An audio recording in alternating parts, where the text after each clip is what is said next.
所以咱来看，伫咧台北市中山区台地人家厝发生崩塌的这个事件，昨昏已经是第4天啊。市府昨昏暗时6点宣布，除了受损上界严重的25户，自己若是徛上号住伫咧，抑佫有住伫咧附近的住户，会当登去处理。另外，交通管制的范围嘛有缩较细，为今仔日早起6点半开始开放台地街双向通行。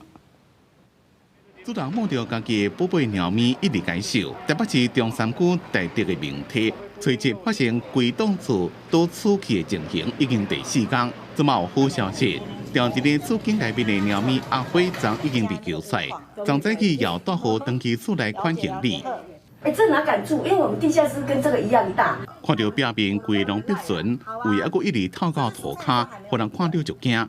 台北市政府昨晚宣布，经过土木技师甲结构技师等5回鉴定，除了受损上严重的25户受灾户，其他上述户甲附近的大户拢会当登记厝内。刚好了解这个瓦斯提高可以吗？要1个礼拜。听到会当登记，大户关心的是雅士、水电敢有通经。昨晚有23户登记厝会大，其他153户会担心。 所以，敢若登记厝内款行李了就离开。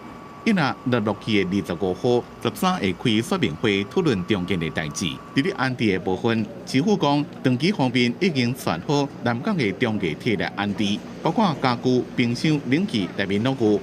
到户若感觉伤远，也协调旅馆互因住。另外，今仔日也对落去的2楼开一个通道，让专业的人员入去勘查结果。 看是毋是有安全的疑虑，若无问题，就会互大户入去款行李，配合抢修的进度，交通管制范围也缩小。